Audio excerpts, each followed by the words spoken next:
Welcome to the Purdue Dairy Digest. I'm Dr. Jackie Borman. Today we will talk about the different options for prevented planting acres due to the wet spring and movement of the harvest or grazing date for prevented planting acres up to September 1st. According to the National Oceanic and Atmospheric Administration data, the last 12 months have been the wettest of the 124 years on record in the U.S.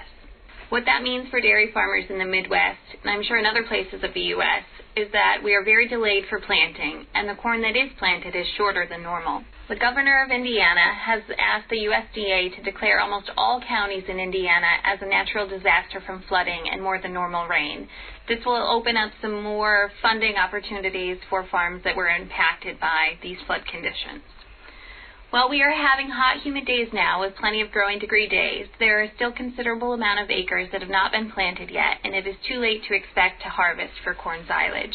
I've heard that even if a farmer wanted to plant shorter day corn, it is hard to find because the demand is much higher than normal.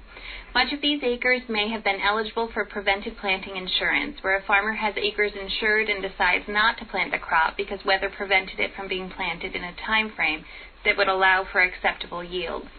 Because the crop was not planted, the farmer would be eligible for 55% of the insurance coverage that the acres were intended to be, or if it was intended to be corn, they would be eligible for up to 55% of the insurance for a crop of corn.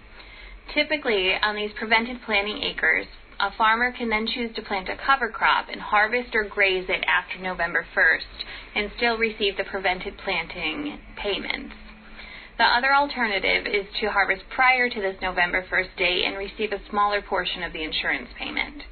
November 1st is typically after a killing frost in Indiana, so would not be practical for many feedstuffs when farmers need forage to feed cattle for this growing year, but may be a good option for winter or spring cereals that can be harvested in early spring. However, in 2019, the date was moved up to September 1st for farmers to still receive the entire prevented planting payment.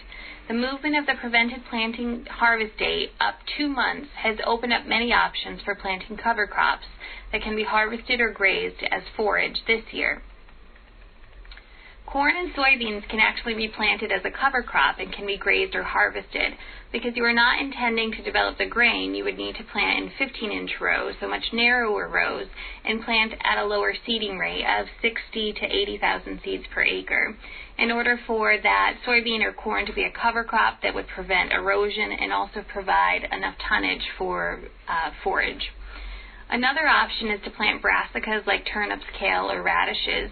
These would be difficult to dry enough to ensile, but may be grazed while still providing organic matter and breaking up soil compaction. We are experiencing weather that is not typical, and farmers are having to make some unusual decisions, especially if they are short on forages to feed their cows.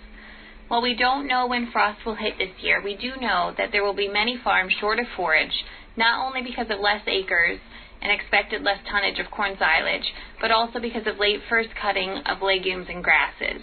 In the next year, there will be some very interesting diets fed to dairy cows due to less traditional forages being available.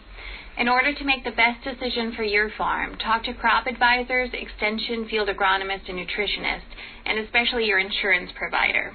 If you are a subscriber to the podcast, can you do us a favor and rate us in iTunes? If you're not a subscriber, become one today, and you can listen to this podcast at your own time. Thank you.